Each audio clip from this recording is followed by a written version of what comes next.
et tu te demandes: «Pourquoi moi? Pourquoi est-ce que je suis là?» Un jour, ils vont se rendre compte que j'ai rien à faire ici. Cette sensation, si tu la connais bien, c'est la sensation de ne pas se sentir assez bien, de ne pas se sentir crédible. Et ben, cette sensation, elle s'appelle le syndrome de l'imposteur. Cette sensation, malheureusement, que tu ressens, comme si tu étais une fraude, comme si tout ce qui t'arrivait de bien n'était qu'une chance et que tu avais tout le temps peur d'être démasqué. Eh ben, moi aussi, sache que pendant très longtemps, j'ai été bloquée, contrôlée par cette sensation, par ce syndrome de l'imposteur et qu'aujourd'hui, j'en suis libérée. Alors ne bouge pas, parce que toi aussi, tu vas l'être après cet épisode.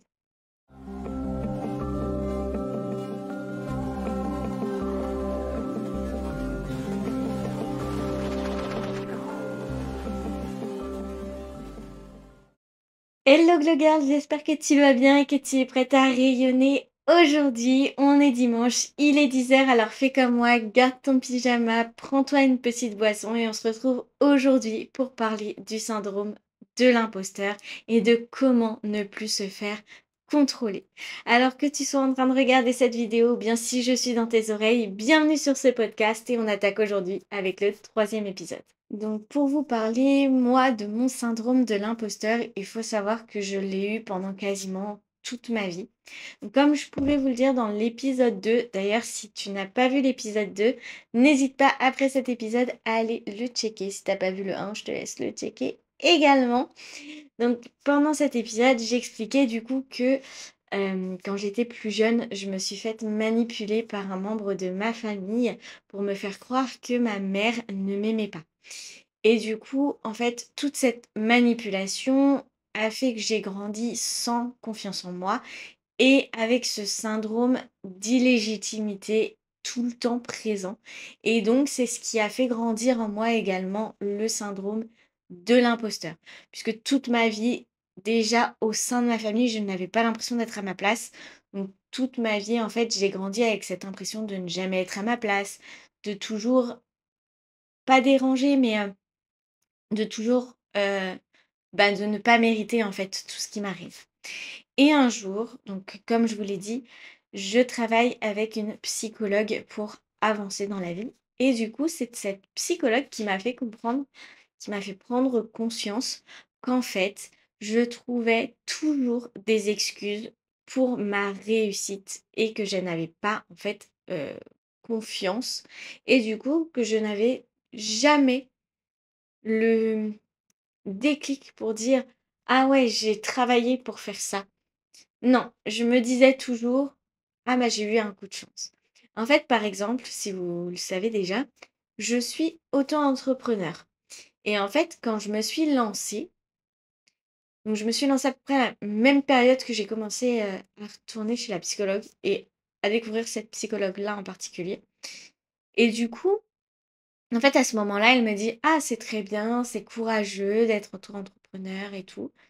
Et moi, je dis: «Bah, ouais, enfin, en fait, j'avais pas l'impression d'avoir de la chance. Enfin, si, j'avais l'impression d'avoir de la chance, mais pas l'impression d'avoir tout fait pour devenir auto-entrepreneur, machin. Enfin, je le voyais pas comme quelque chose de grandiose pour moi, mais je le voyais comme quelque chose de grandiose pour d'autres personnes. En fait, je le voyais pas comme une réussite personnelle. Je le voyais comme une réussite pour les autres, mais pas comme une réussite personnelle.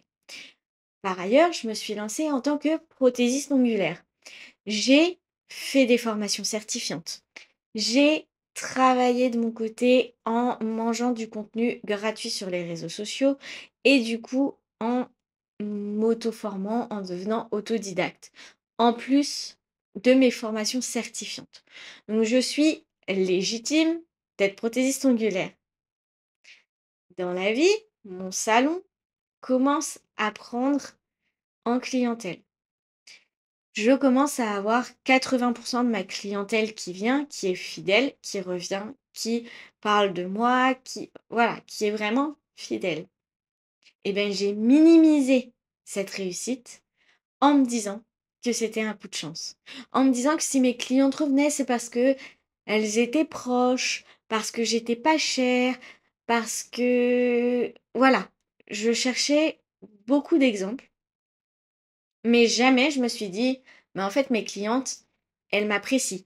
Mes clientes, je fais du bon travail et du coup c'est pour ça aussi qu'elles reviennent». En plus de oui, bien sûr, je suis pas chère, donc forcément ça aide. Enfin, je suis pas chère.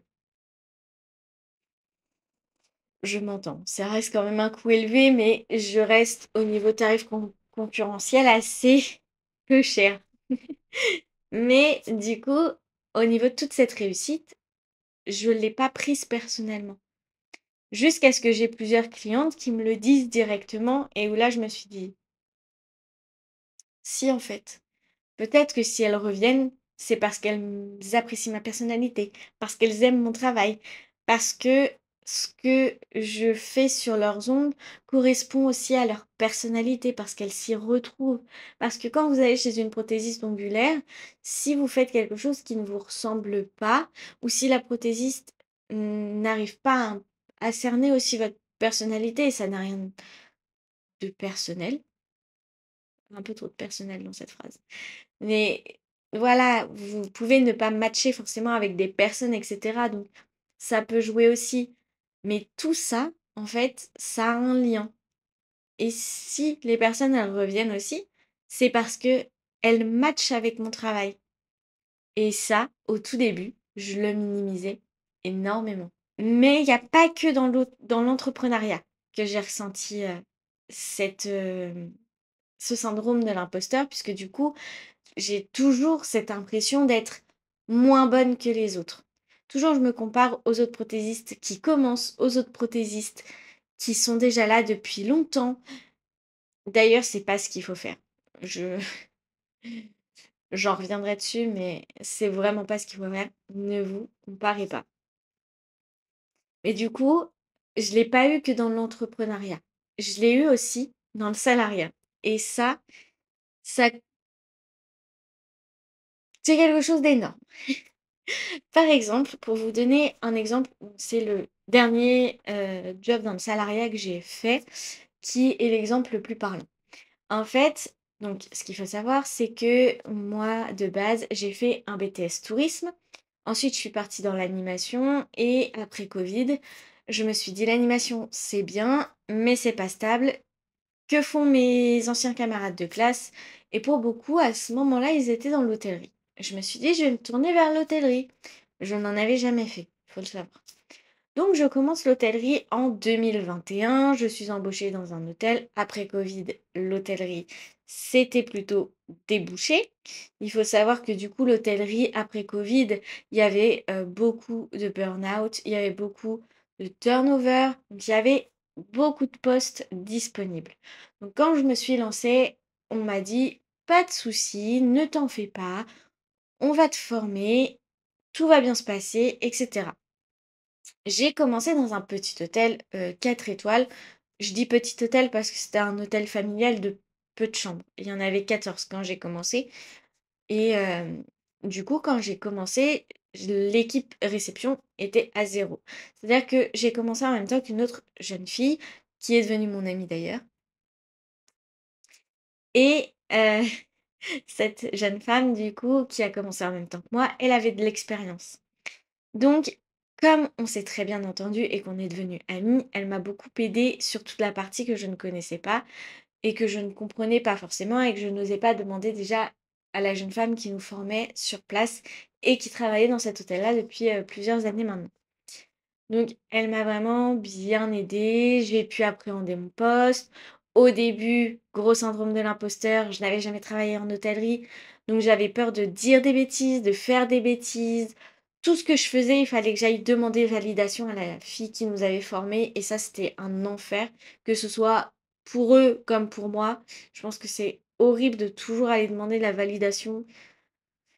Bref, et du coup, du jour au lendemain, j'ai eu un déclic, je suis partie un peu en live et j'ai un peu fait tout à ma sauce. Et c'est à partir de ce jour-là où j'ai pris le contrôle un peu de la réception, dans le sens où je me sentais à l'aise. En fait, j'ai pris le contrôle dans le sens où ça y est, je me l'appropriais et je me sentais bien, donc je travaillais bien.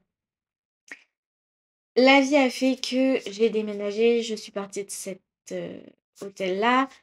Je suis arrivée là où je suis maintenant. J'ai travaillé dans un premier hôtel, mais c'était pas ce qui me correspondait. Donc, vient le moment où donc dans tous les hôtels que j'ai fait, j'étais juste réceptionniste et il y avait pas d'autres postes. Après, c'était assistante de direction et voilà. Il y avait pas d'autres postes à la réception, il y avait vraiment que les réceptionnistes ou on avait aussi, dans le premier hôtel, réceptionniste junior ou dans le deuxième hôtel, réceptionniste de nuit. C'était les seuls postes que je connaissais et donc l'hôtel dans lequel j'étais ne me correspondait pas. Donc je vais pour chercher un autre hôtel pour travailler et en cherchant, je tombe sur une annonce qui parlait du poste d'assistante chef de réception. Je ne savais pas ce qu'était une assistante chef de réception et je ne savais encore moins ce qu'était chef de réception. Je ne connaissais pas du tout les postes. J'ai regardé mon conjoint, je lui ai dit: «Je rêverais de faire ça, mais je vais pas postuler parce que j'ai pas les compétences». OK, OK, j'ai pas les compétences. Le syndrome de l'imposteur, il était là. Mais pourquoi est-ce que j'ai pas dit: «Ben, je les ai pas, je postule et au pire on me formera», comme la première fois où j'ai postulé en hôtellerie? C'était tout simple, mais je l'ai pas fait et à ce moment-là, mon conjoint me dit: «Eh bah, postule quand même, fais-le». Lui avait pas ce syndrome de l'imposteur-là, donc il me l'a dit lui de postuler et puis si jamais mon profil les intéresse, il me formerait. Parce que moi, je n'avais pas pensé. C'était pour moi, c'était impossible que je sois prise parce que j'avais pas les compétences. Donc je suis allée passer cet entretien-là. J'ai beaucoup, beaucoup, beaucoup, beaucoup douté, hein, de tout ce que je savais faire, de toutes mes compétences au travail, des compétences du poste puisque je ne le connaissais pas. J'ai passé l'entretien, je me suis dit: «Je serai jamais rappelée» et j'ai été prise. J'ai été prise. Comme quoi le syndrome de l'imposteur ne sert à rien dans la vie, mis à part vous mettre des bâtons dans les roues et potentiellement rater des opportunités. Et puis à ce moment-là, du coup, j'ai commencé à y travailler. Le syndrome de l'imposteur, toujours énormément présent. J'avais l'impression d'être juste réceptionniste plus, plus, de ne pas savoir comment gérer une réception. Enfin bref, très catastrophique, hein, le syndrome de l'imposteur. Surtout, tout ce job-là, il a été présent de A à Z, hein. Je suis restée quasiment 2 ans. Pendant les 2 ans, ça a été quasiment que ça. Et donc, du coup, donc ça se passait pas super bien puisque je doutais tout le temps de moi. Tout le temps pareil, je demandais de la validation. Autant la partie réception, je savais que je savais la faire. Donc j'avais pas de syndrome de l'imposteur sur la partie réceptionniste. Par contre, sur la partie assistante chef de réception, c'était un enfer. Pour moi, j'étais pas à ma place, pour moi, j'étais une imposteur. Étant donné qu'en plus, dans notre équipe, on avait une jeune femme qui avait déjà eu plusieurs années d'expérience à ce poste. Hem et qui justement, elle, m'aidait parce qu'elle voulait pas du tout de responsabilité, elle voulait plus du tout, justement ce poste et du coup, elle essayait de me donner des tuyaux, elle essayait de m'aider à m'améliorer, elle et ça marchait pas en fait, je me sentais toujours, pas à ma place. En fait, tout le temps, j'étais là à me dire: «Mais je mérite pas d'être là. J'ai pas les compétences pour» et le pire dans tout ça, c'est qu'une personne à cette, de cette équipe me faisait douter de moi, énormément. Hem Beaucoup, de fois, j'ai eu ce retour de: «Tu n'es pas une bonne manager» et du coup, alors que je sais que j'ai pas la même façon de manager que les autres, mais je sais très bien que j'ai pas besoin de manager en disant: «Toi fais ci, toi fais ça, toi fais» non. Non, j'ai un lead naturel qui fonctionne très bien et qui est aligné avec moi-même et j'ai pas envie d'aller prendre le management de quelqu'un d'autre qui n'est pas du tout en phase avec qui je suis.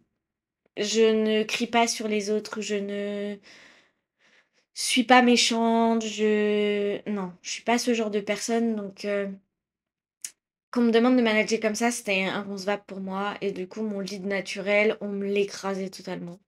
En plus du syndrome de l'imposteur, donc je peux vous dire que c'était, je coulais. Donc je me sentais très nulle et puis un jour, j'ai eu cette réflexion de: «Mais si tu es mauvaise manager comme ça et que tu te laisses bouffer par ton équipe, est-ce que tu te laisseras bouffer par ton enfant? Parce que j'étais enceinte à ce moment-là et là, je me suis dit: «Le syndrome de l'imposteur est carrément venu toucher le fait que j'allais devenir mère». C'est-à-dire qu'à partir de ce moment-là, déjà que je me sentais mauvaise manager, mauvaise assistante chef de réception, on est venu attaquer le côté que j'allais devenir maman et ce jour-là, je me suis posé la question de: «Est-ce que je méritais d'être maman? Est-ce que j'allais être une mauvaise mère?» Je vous rassure tout de suite, c'est parti et je sais très bien que je suis une très bonne maman. Mais du coup, pendant des années, parce que je me suis un peu étalée sur ma vie là, mais pendant des années, je pensais que la réussite que j'avais, elle était tout simplement due à de la chance, à des coïncidences, mais jamais que, c'était juste, parce que j'avais travaillé et que du coup je le méritais. Pire encore dans tout ça, c'est que dès qu'on me faisait des compliments, ben, comme avec la psychologue par exemple: «Ah c'est super courageux, machin, de vous lancer dans l'entrepreneuriat et tout». Et ben je trouvais des excuses. Le: «Ah mais c'était facile» ou «Oui mais j'ai eu de la chance» ou encore le: «N'importe qui aurait pu le faire». Et là, si vous aussi c'est des phrases que vous avez l'habitude de dire, et ben ne bougez pas. Je vais vous dire pourquoi on ressent ça et comment on enlève tout ça de notre vie. Donc, tout d'abord, il faut savoir que le syndrome de l'imposteur, ça touche partout, tout le monde. C'est-à-dire que c'est à peu près 70% de personnes dans le monde qui ressentent ce syndrome de l'imposteur. Il faut savoir surtout que ça peut toucher les personnes qui sont très perfectionnistes. Pourquoi? Tout simplement parce que vous allez toujours vouloir faire tout parfaitement et que si c'est pas fait parfaitement, et ben vous avez l'impression que vous allez être découvert, que du coup, on va savoir que c'est pas parfait, donc machin, donc c'est nul, donc voilà, syndrome de l'imposteur. Totalement, c'est typique, ça touche beaucoup les personnes qui sont perfectionnistes. Pourquoi aussi ça arrive énormément ce syndrome de l'imposteur? Et c'est ce que je vous disais tout à l'heure, ce qu'il ne faut pas faire, c'est qu'on se compare énormément aux autres. C'est-à-dire que par exemple, je reprends l'exemple que moi j'avais donc avec les prothésistes ondulaires, quand je regarde sur internet, et ben je vais par exemple tomber sur une femme qui fait ça depuis 10 ans. Moi je viens de commencer. Comment vous voulez que mes prestats, alors, mis à part être vraiment très très douée et voilà, je dis pas que c'est impossible, mais en prenant ma vie à moi, comment moi qui, il y a quelques années, débordais avec du vernis classique, faisais des dessins hyper moches, comment maintenant que je fais quelque chose de propre, je peux me comparer à quelqu'un qui fait ça depuis 10 ans? C'est impossible. On n'a pas le même parcours, on n'a pas la même histoire, on n'est pas au même chapitre. Je fais ça depuis 1 an. Elles font ça peut-être depuis 10 ans. Comment je peux comparer nos prestations alors qu'on n'a pas la même expérience? C'est ça aussi. C'est que très souvent, quand on compare peut-être pas le même chapitre. On montre ce qu'on veut sur les réseaux sociaux. On parle de ce qu'on veut aux gens dans la vie. Ne vous comparez pas parce que vous ne savez pas tout ce qu'ils ont parcouru pour arriver là. Combien d'années ils ont galéré à votre place. Peut-être que vous, vous allez, par exemple, je sais pas, on prend un truc bête. Juste, admettons, vous apprenez l'anglais. Peut-être que vous, en 6 mois, vous allez être bilingue, alors que quelqu'un que vous allez voir sur les réseaux qui est ultra bilingue, il a mis 6 ans. Un truc comme ça, vous voyez? Vous allez peut-être mettre moins de temps, par exemple, que quelqu'un d'autre qui vous montre qu'il est déjà là où vous voulez en être. Ne vous comparez pas, vous n'êtes pas à la même page, au même chapitre que quelqu'un d'autre et vous n'avez pas le même vécu que ces personnes. Vous avez aussi beaucoup ce ressenti-là pour les personnes qui ont grandi avec de hautes attentes. Souvent, c'est des personnes à qui on demande d'être les meilleures, à qui on demande d'être toujours à la hauteur. Et souvent, c'est des personnes qui ont, du coup, pas confiance en eux. Et là, si vous n'avez pas confiance en vous et que vous avez en plus le syndrome de l'imposteur, je vous laisse après cet épisode aller voir l'épisode 2. Checkez-le, mangez-le, réécoutez-le si vous l'avez déjà écouté et que vous avez eu un manque de confiance en vous cette semaine. Hop, on se refait une petite piqûre de rappel et vous allez voir que ça ira mieux après. Moi, il faut savoir que pour tout ça, j'ai les 3. En fait, j'ai eu un manque d'attention quand j'étais petite. J'ai toujours voulu être parfaite pour qu'on m'aime. Donc là, ça c'est pouf, gros syndrome de l'imposteur. Du coup, si je ne suis pas parfaite, puisque j'ai l'impression de décevoir les gens, etc. Donc j'avais besoin d'énormément d'amour, d'attention. Et du coup, je me comparais énormément parce que j'avais pas confiance en moi. Donc encore vous dire que le syndrome de l'imposteur, il est level up.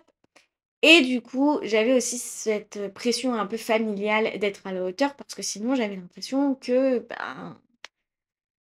j'étais nulle en fait. Parce que dans ma famille, il y a souvent des personnes, vous savez, dans vos familles qui sont là et qui sont en mode moi j'ai tout réussi, moi machin, moi truc, et toi tu fais quoi? Alors moi j'ai fait calme-toi Coco, on n'est pas la même génération. Et tout ce que je réussis moi dans la vie, je le réussis à ma hauteur. Réussis-toi ce que tu veux réussir. Et puis en plus, c'est pas en enjolivant ta vie. Quand moi j'étais pas née, je sais pas ce qui s'est passé, d'accord? J'étais pas née, laisse-moi tranquille. Moi je dis ça parce que c'est mes grands-parents. Et mes grands-parents, ils étaient assureurs. Déjà de base, mon grand-père était garagiste. Après, ils sont devenus assureurs.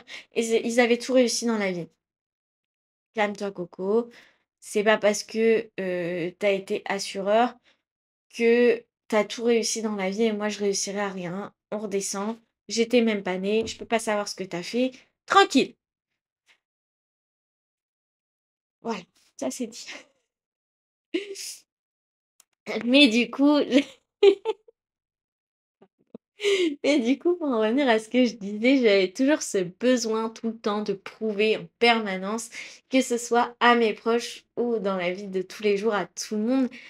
Vous aussi, vous avez sûrement tout le temps ce besoin de tout prouver, de non, laissez le syndrome de l'imposteur de côté. Arrêtez de vouloir prouver aux autres. Prouvez-vous à vous. Acceptez étape. Chaque étape de votre vie, chaque étape de votre parcours est à prendre comme une réussite. Comment j'ai commencé à changer? Eh bien ça, je vous l'ai dit tout à l'heure, c'est simple. Un jour, je suis allée du coup chez ma psychologue et on a tout simplement travaillé un petit peu sur mes traumas du passé, etc. Comme je vous ai dit dans l'épisode 2, j'ai commencé par guérir tout ça. Et en fait, j'ai eu ce déclic que dans la vie, rien n'était de la chance, que tout se provoquait et que si j'assimilais à l'époque ma chance comme une réussite, alors pourquoi j'ai assimilé le fait que tous mes échecs, je les avais fait pour? Je sais pas si vous voyez ce que je veux dire, mais en gros, pourquoi quand je réussis quelque chose, ça veut dire que j'ai eu un coup de chance. Par contre, quand j'ai échoué, c'est parce que je l'ai mérité, c'est parce que j'ai tout fait pour. C'était pas logique. Du coup, ça m'a fait me remettre en question. Et si vous aussi, à l'heure actuelle, si toi aussi t'es là, tu te dis: «Ah, j'ai réussi un truc aujourd'hui. Ouais, mais c'était de la chance. Ah, par contre, j'ai foiré ça. Ouais, mais en même temps, j'ai fait ci». Ben non, arrête. Pourquoi ce serait pas l'inverse? Pourquoi ce serait pas tout ce que tu réussis, c'est parce que tu fais tout pour réussir? Et pourquoi, ben, si t'as échoué, c'est pas un coup du sort? Retourne la question et tu verras que ce sera mieux comme ça. Il faut savoir aussi que ce qui fait un déclic pour changer, et ce qui, moi, m'a fait un déclic pour changer, c'est tout simplement parce que, comme moi, beaucoup de personnes maintenant démocratisent le syndrome de l'imposteur sur les réseaux sociaux. Et ça fait un grand bien. Parce que vous avez plus l'impression d'être là en mode mais ce que je ressens, je suis la seule à le ressentir en fait. Non, non. Quand vous voyez qu'il y a des personnes comme, Léna Situation par exemple, qui parlent que des fois ce qu'elle fait et ben, elle a l'impression de pas le mériter, ben, ça fait du bien et pourtant cette nana c'est un génie. Pourtant tout est pensé dans les moindres détails dans ce qu'elle fait et elle mérite ce qui lui arrive. Mais elle arrive à avoir le syndrome de l'imposteur quand même. Et ben, il faut savoir que c'est rassurant de se dire que même les plus grands, parfois, ont ce syndrome de l'imposteur qui peut arriver. Un truc également, du coup, et je reviens sur ce que je disais tout à l'heure dans la partie précédente, un truc qui m'a fait changer, qui m'a fait commencer à changer en tous les cas, c'est de savoir que du coup, tout le monde débute quelque part. C'est quand vous disiez pas la même page, page 10 de quelqu'un, par exemple, ou chapitre un chapitre, je sais pas combien, 12 de quelqu'un, c'est que tout le monde est débutant. Tout le monde ne travaille pas de la même manière, tout le monde y va à son rythme et du coup que personne n'est comparable. Même dans votre propre famille, vous n'êtes pas comparable. Si on vous compare tout le temps à votre sœur ou à votre frère, non, c'est pas comparable. Vous n'êtes pas la même personne. Vous n'avancez pas de la même manière. Vous n'êtes pas la même personne. Vous n'avez pas la même vie, vous n'avez pas le même parcours. Même si c'est votre sœur jumelle, vous n'êtes pas la même personne. Ne vous comparez plus au chapitre peut-être 12 de quelqu'un qui a eu une vie hyper facile. Non, vous comparez pas parce que vous n'avez pas le même parcours, vous n'avez pas le même vécu, vous n'avez pas les mêmes avantages et les mêmes inconvénients que d'autres personnes dans la vie. Je reprends cet exemple de tout à l'heure où je vous disais, et bah ça se trouve, vous allez rencontrer quelqu'un qui est hyper bilingue et vous êtes en train d'apprendre l'anglais. Peut-être que cette personne hyper bilingue, elle a eu 6 ans de galère pour apprendre l'anglais, ou peut-être juste que ben elle a l'un de ses 2 parents qui, en fait, est anglais, ou peut-être vous voyez, en fait, on part pas tous avec les mêmes avantages et les mêmes inconvénients dans la vie. On n'a pas tous la même capacité à travailler, on n'a pas tous le même temps pour essayer de travailler aussi. Ne vous comparez pas à quelqu'un d'autre qui n'est pas vous et qui n'a pas votre vécu. Acceptez chaque jour le processus pour en arriver là où vous voulez aller et là où vous êtes. Dernière petite chose, et pas des moindres, et c'est là où ça se rejoint, puisque je vous dis de toujours accepter votre réussite. Et en fait, la chose pas des moindres, c'est d'acheter ou d'avoir un journal de gratitude. Ça m'a beaucoup aidé et je vous avoue que moi j'ai commencé que depuis le 17 février. C'est ça, 17 février et en fait, hop, je note tous les jours mes victoires, mes réussites, ce pourquoi je suis, reconnaissante et en fait, j'ai arrêté pardon d'attribuer, tout ce que je faisais à la chance. J'ai appris à dire merci sans me justifier. Clairement, sans vous justifier. Juste commencer à vous remercier pour les actions que vous faites, même si c'est les plus simples. Mais juste apprenez à dire merci. Apprenez à reconnaître en fait tout ce que vous faites. Prenez votre journal de gratitude par exemple et notez, ben aujourd'hui, j'ai eu telle ou telle victoire. C'est ça le plus important. Apprendre à reconnaître toutes vos réussites. Si jusque-là, tu t'es reconnu dans tout ce que j'ai pu dire par rapport au syndrome de l'imposteur, eh bien, bienvenue dans la dernière partie de ce podcast. C'est enfin les conseils pour pouvoir virer ce syndrome de l'imposteur. Et là, je me contredis puisque le premier conseil, c'est d'accepter que malheureusement, ce sentiment, il existera toujours un peu.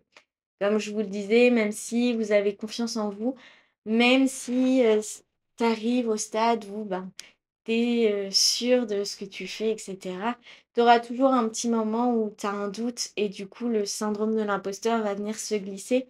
Mais justement, c'est possible, on peut apprendre à le contrôler, on peut croire en soi, on peut avoir confiance en soi pour venir se sentir plus légitime, plus légitime dans le travail que l'on fait aussi, puisque on vient travailler, on vient se donner peut-être les meilleurs moyens possibles de réussite. Donc, on peut se dire, ok, il faut accepter que, voilà, on a fait tout ce qu'on pouvait. Parfois, on a un peu de doute, c'est pas grave, mais on a tout donné. Et voilà, c'est ça aussi qui est important, c'est de tout donner pour se sentir plus légitime. Peu importe où on en est dans le chemin, peu importe où on en est dans notre parcours, on est légitime car on est soi-même et qu'on a fait le travail pour en arriver là. Autre conseil aussi, il faut que tu arrêtes de minimiser ce que tu fais. Prends chaque compliment comme un merci. Toi, ce que tu fais et ce qui peut te paraître petit ou ce qui peut te paraître normal ou je sais pas quoi, c'est peut-être le rêve de quelqu'un d'autre. Par exemple, imaginons que moi là, je tourne un podcast et bah peut-être que je pourrais dire: «Ouais, mais c'était facile, ouais, mais il y en a d'autres qui le font». Ouais, mais si je réfléchis, là, c'est le troisième épisode, donc si je réfléchis 3 semaines en arrière, et bah, peut-être que si je reparlais à la moi d'il y a 3 semaines, et bah, la moi d'il y a 3 semaines, elle me dirait: «Bah, ouais, mais moi, j'ai pas le courage de faire ça». Pensez à ça. Vous avez peut-être le courage que quelqu'un d'autre n'a pas. Vous êtes peut-être le point d'arrivée de quelqu'un d'autre. Et du coup, le dernier conseil, j'en reviens à mon journal de gratitude. Honnêtement, achetez-le, 3 € chez Action, faites comme moi, je sais pas. Ils sont beaux en plus leurs carnets et je suis pas sponsorisée. Mais, par exemple, faites comme moi, donc prenez un journal, évitez les feuilles volantes parce que pour les retrouver après c'est compliqué. Pour ça que je conseille un petit carnet. Prenez-en un bateau mais qui vous fait plaisir, un stylo qui vous fait plaisir et notez toutes vos victoires. Même celles que vous vous dites, c'est les plus petites. Si par exemple, vous avez un objectif de remise en forme et qu'aujourd'hui vous avez réussi à boire 2 litres par jour, à courir 5 minutes non-stop, ben c'est des petites victoires, notez-les. Si vous voulez vous cultiver, vous avez lu un chapitre ou je sais pas quoi, notez-le, c'est une petite victoire du jour et c'est ça qui est important. Et puis, quand vous avez du coup ce syndrome de l'imposteur qui peut revenir de temps en temps, vous reprenez votre petit cahier, vous lisez ce que vous avez fait au fur et à mesure et vous revoyez votre chemin. Et ça, c'est un banger. Donc si toi aussi tu as ce syndrome de l'imposteur, je te rappelle que ce n'est pas un problème. Tu n'es pas seul. 70% des personnes ont ce syndrome aussi. Et franchement, c'est pas grave. Comme tu as pu le voir pendant cet épisode, on peut le contrôler, on peut venir le travailler. Et surtout, si jamais tu entends encore cette petite voix en toi qui te dit tu ne le mérites pas, eh bien réponds-lui et demande-lui et si je le méritais? Et si tout ce que j'avais fait là, je le méritais? Si jamais du coup, toi aussi tu ressens ça, n'hésite pas à me dire en commentaire comment toi tu fais pour gérer ça. C'est peut-être l'une des choses dont je n'ai pas parlé et ça me ferait énormément plaisir de pouvoir échanger et d'avoir d'autres manières de gérer ce syndrome de l'imposteur. Si cet épisode t'a aidé, pense à le partager avec quelqu'un qui en a besoin et abonne-toi pour ne pas rater l'épisode 4 et d'ailleurs tous les épisodes suivants des Confessions d'une Normande et j'espère que tu es prête à rayonner.